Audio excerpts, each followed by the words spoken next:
ನಿಮ್ಮ ನಾಯಿನೋ ಹೀಗೆ ಕಿವಿ ಕೆರ್ಕೊಳ್ತಾ ಇದೆಯಾ, ನೆಲಕ್ಕೆ ಅಥವಾ ಸೋಫಾ ಕಿವಿ ಉಚ್ಚುತ್ತಿದ್ಯಾ?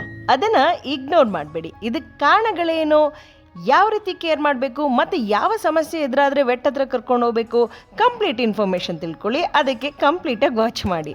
ಅದಕ್ಕಿಂತ ಮುಂಚೆ ಗೊತ್ತಿದೆಯಲ್ಲ, ಪೇಜ್ನ ಫಾಲೋ ಮಾಡ್ಕೊಳ್ಳಿ. ನಿಮ್ಮ ಪ್ರತಿಯೊಂದು ಫಾಲೋ ನೀವು ನಮಗೆ ಕೊಡೋ ಸಪೋರ್ಟ್ ಮತ್ತಷ್ಟು ವಿಡಿಯೋ ಮಾಡೋದಕ್ಕೆ ಸ್ಫೂರ್ತಿ ಸಿಗುತ್ತೆ. ಇದಕ್ಕೆ ಮುಖ್ಯವಾಗಿ 5 ಕಾರಣಗಳಿದೆ.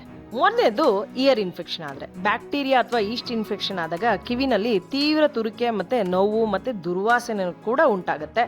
ಎರಡನೇದು ಇಯರ್ ಮೈಟ್ಸು, ಟಿಕ್ಸೋ ಅಂತ ಏನು ಹೇಳ್ತೀವಿ, ಮತ್ತು ಸಣ್ಣ ಪ್ಯಾರಾಸೈಟ್ಸ್ ಏನಿರುತ್ತೆ ಅದೇನಾದ್ರು ಕಿವಿ ಒಳಗೇನೆ ವಾಸ ಮಾಡ್ತಾ ಇರುತ್ತೆ, ಆ ಟೈಮಲ್ಲೂ ಸಹ ತುರಿಕೆ ಉಂಟಾಗುತ್ತೆ. ಇನ್ನು ಮೂರನೇದು ಅಲರ್ಜಿ ಆದಾಗ, ಫುಡ್ ಅಲರ್ಜಿ ಅಥವಾ ಎನ್ವಿರಾನ್ಮೆಂಟಲ್ ಅಲರ್ಜಿನೂ ಕೂಡ ನಾಯಿಗಳಿಗಾಗುತ್ತೆ, ಆ ಟೈಮಲ್ಲೂ ಸಹ ಕಿವಿ ಉರಿತ ಸ್ಟಾರ್ಟ್ ಆಗುತ್ತೆ.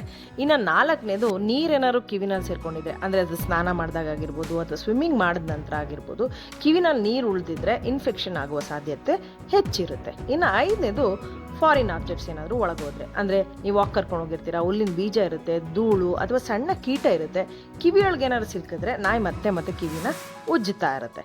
ಇನ್ನು ನಿಮ್ಮ ನಾಯಿ ಹೆಲ್ದಿಯಾಗಿದೆಯಾ ಅಂತ ಹೇಗೆ ಕಂಡುಹಿಡಿಯೋದು ಅಂದರೆ, ನೀವು ನಾಯಿದು ಕಿವಿ ಓಪನ್ ಮಾಡಿದಾಗ ಲೈಟ್ ಪಿಂಕ್ ಕಲರ್ ಇರಬೇಕು, ಯಾವುದೇ ರೀತಿ ಬ್ಯಾಡ್ ಸ್ಮೆಲ್ ಇರಬಾರ್ದು, ಎಕ್ಸೆಸಿವ್ ಆಗಿ ವ್ಯಾಕ್ಸು ಆಚೆ ಬರಬಾರ್ದು. ಈಗಿದೆ ಅಂದರೆ ಅದು ಹೆಲ್ದಿಯಾಗಿದೆ ಅಂತ.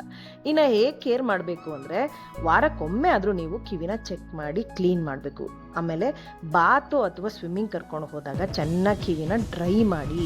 ಆಮೇಲೆ ವೆಟ್ ರೆಕಮೆಂಡೆಡ್ ಇಯರ್ ಕ್ಲೀನರ್ಸ್ ಅಂತ ಬರುತ್ತೆ, ಅದನ್ನು ಬಳಸಿ ನೀವು ಕ್ಲೀನ್ ಮಾಡ್ಬೋದು. ಕಿವಿ ಹಿಂದ್ಗಡೆ ಸ್ವಲ್ಪ ರಬ್ ಮಾಡಿದ್ರೆ ಸಾಕು, ಅದೇನೇ ಕಿವಿನ ಒದ್ರಿದಾಗ ಯಾವುದಾದ್ರು ಡಸ್ಟೋ ಅಥವಾ ಏನಾದರೂ ಒಂದು ವ್ಯಾಕ್ಸ್ ಏನಾದ್ರು ಇದ್ರೂ ಕೂಡ ಆಚೆ ಬರುತ್ತೆ, ಅದನ್ನು ನೀವು ಕಾಟನಲ್ಲಿ ಕ್ಲೀನ್ ಮಾಡಿ. ಇಲ್ಲ ಅಂದರೆ ಕಾಟನ್ ಬರ್ಡ್ಸ್ನ ಮಾತ್ರ ನೀವು ಹಾಕಲೇಬಾರ್ದು. ಇನ್ನು ವಾರ್ನಿಂಗ್ ಸೈನ್ಸು ಏನಂದರೆ, ಬ್ಯಾಡ್ ಸ್ಮೆಲ್ ಬರೋದು, ರೆಡ್ನೆಸ್ ಆಗಿರೋದು, ಎಲ್ಲೋ ಅಥವಾ ಬ್ರೌನ್ ಡಿಸ್ಚಾರ್ಜ್ ಆಗ್ತಿದ್ರೆ, ಫ್ರೀಕ್ವೆಂಟಾಗಿ ತಲೆ ಅಲ್ಲಾಡಿಸೋದು, ನಿರಂತರವಾಗಿ ಏನಾದ್ರು ಕಿವಿನ ರಬ್ ಮಾಡ್ಕೋತಾ ಇದ್ದರೆ ಇಮ್ಮಿಡಿಯೇಟಾಗಿ ವೆಟ್ನ ಸಂಪರ್ಕಿಸಲೇಬೇಕಾಗತ್ತೆ. ನಿಮ್ಮ ನಾಯಿನೂ ಹೀಗೆ ಕಿವಿ ಉಚ್ತಾ ಇದೆಯಾ? ಕಮೆಂಟ್ನಲ್ಲಿ ತಿಳಿಸಿ.